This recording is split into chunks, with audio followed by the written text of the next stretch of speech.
Bonjour mes chers amis, aujourd'hui je vais traiter d'un problème assez important pour la gestion d'une société et la base d'une société saine, républicaine, où chacun jouit de son droit, conforme à la déclaration du droit de l'homme. Je vais vous lire.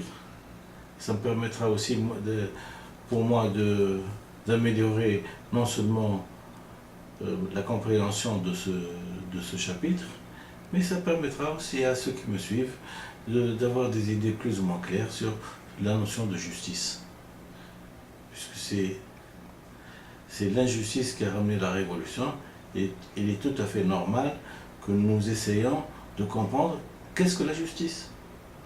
Alors je vais le lire. C'est un chapitre que j'ai pipé pour employer un langage d'étudiant, dans le livre de philosophie de ma fille d'ailleurs, un vieux livre, acheté tout simplement chez un bouquiniste, pas cher,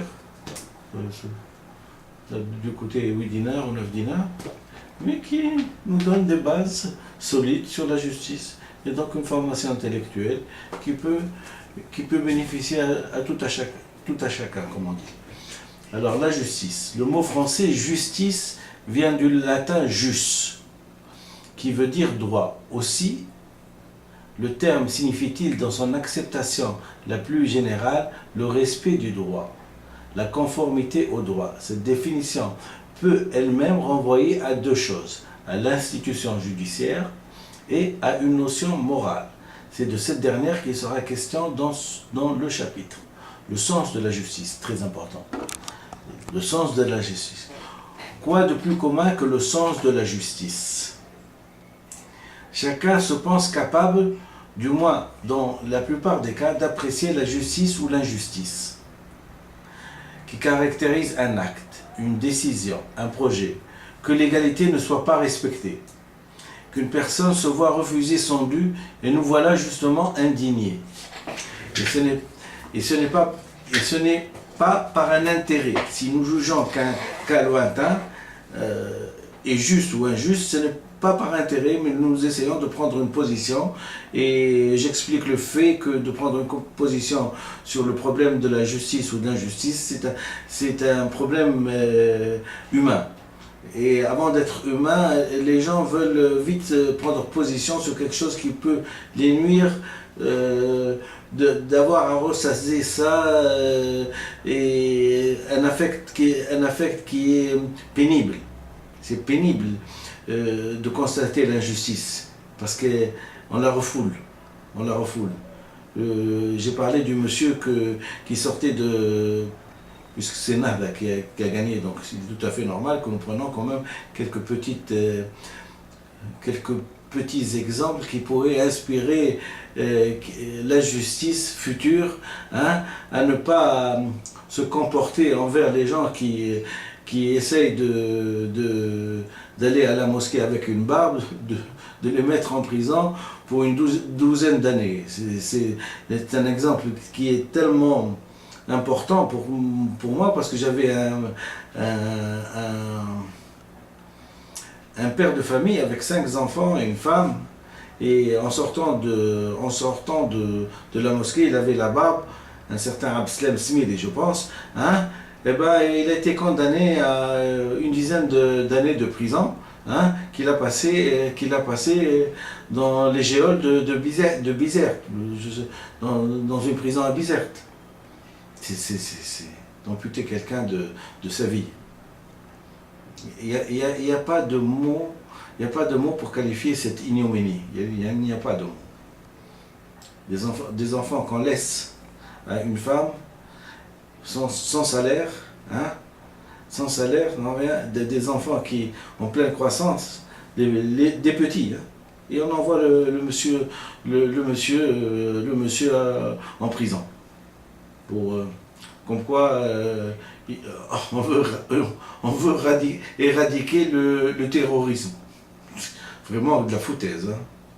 C'est de la foutaise. Bon, ceci dit, Quoi de plus commun que le sens de justice? Chacun se pense capable, du moins dans la plupart des cas, d'apprécier la justice ou l'injustice, qui caractérise un acte, une décision, un projet, que l'égalité ne soit pas respectée, qu'une personne se voit refuser son dû, et nous voilà justement indignés. Et ce n'est pas par un intérêt, comme on vient de le dire, si nous jugeons qu'un cas lointain, pourtant, nous plaisons aussi à noter la diversité des lois et des pratiques en matière de justice. Et c'est vrai que en matière de justice, vérité au-deçà des Pyrénées, erreur au-delà, observe Pascal. C'est-à-dire que la justice en elle-même, quand elle est rendue par les juges, elle est différente. Qu'on soit par exemple, à Genève, hein, ou en Italie, ou en France. Je pense que c'est cet exemple, peut-être les Pyrénées plutôt. C'est les Pyrénées. Hein. Oui, c'est les Pyrénées. Alors donc c'est comment dirais-je, plus à l'ouest, Midi-Pyrénées, donc c'est en Espagne peut-être, probablement. Donc la justice varie. Mais bon, il y a des variantes aussi. Je vais vous en parler. Il y a des variantes qui sont, disons, salées et demi-sel. Il y a des variantes, quand on les compare, c'est sucré et salé jusqu'à la mort, puisque il y a des pratiques qui, qu'on le veuille ou non, ne devraient plus exister dans cette civilisation. Je vous laisse le soin, je suis toujours, comment dirais-je, décent avec les gens qui veulent peut-être pas entendre, mais je préfère parfois faire une allusion. Elle est plus mobilisatrice parfois que de décrire. Il y a des pratiques qui ne sont plus de notre siècle. Ces pratiques qui ne sont plus de notre siècle, il faut les annihiler.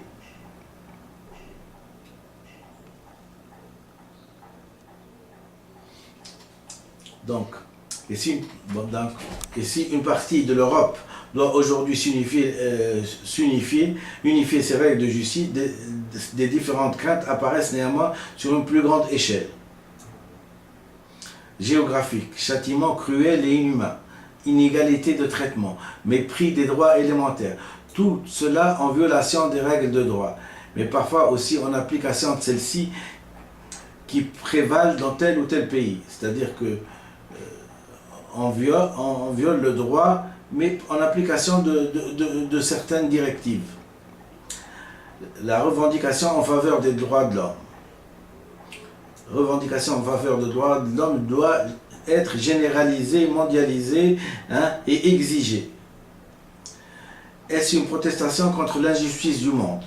Ne sommes-nous pas confrontés par la réalité elle-même à la question de savoir ce qui est véritablement la justice?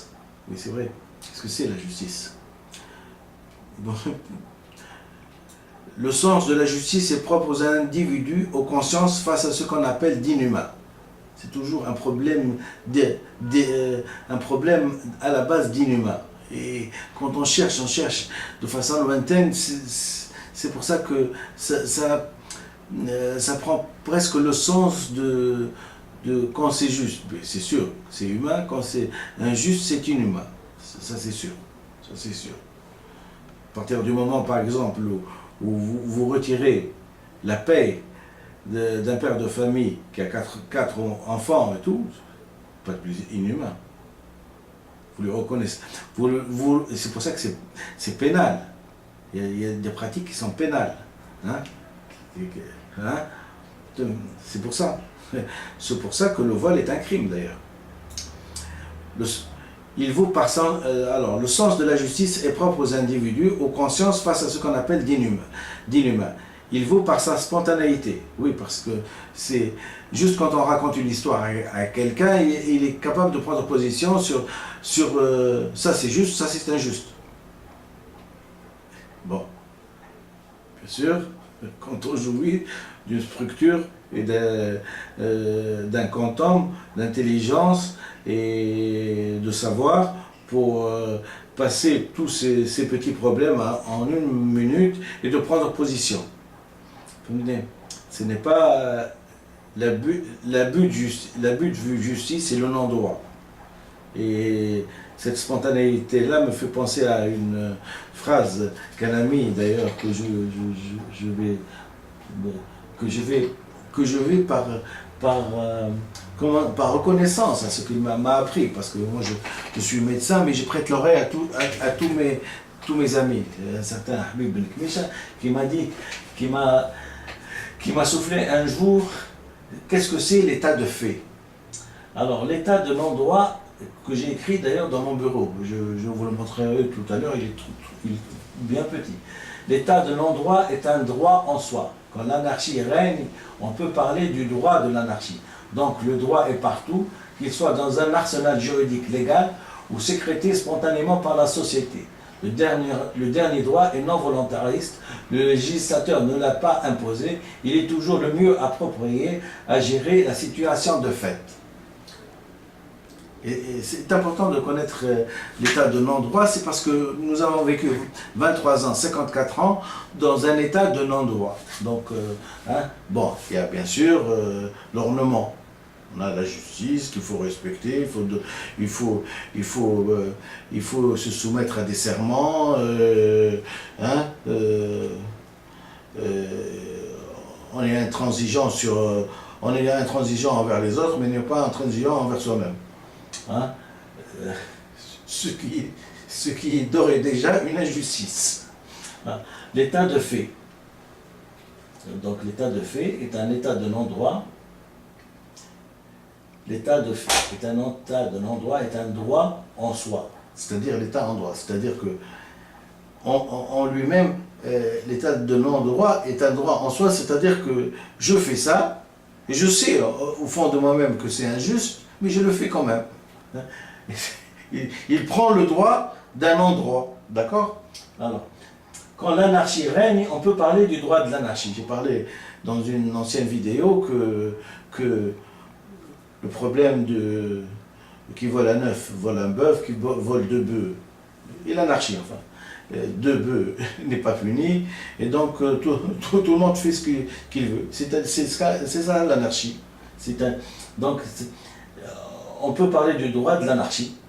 Donc le droit est partout, qu'il soit dans un arsenal juridique, ce sont légal, ça c'est le code, les différents codes, civils, commerciaux, il est dans un arsenal juridique, ou sécrété spontanément par la société. Par exemple, une société tribale, comme j'ai décrit tout à l'heure, qui exclut le terme de république, parce qu'une société tribale, elle est faite par ce qu'on appelle les copains et les coquins, et les copains et les coquins, elle n'est pas dernier droit et non volontariste, c'est-à-dire que le législateur ne l'a pas fait. C'est le monsieur qui s'est accaparé un pouvoir qui a instauré ce qu'on appelle le non-droit et donc l'anarchie. Toujours le mieux approprié à gérer la situation de fait.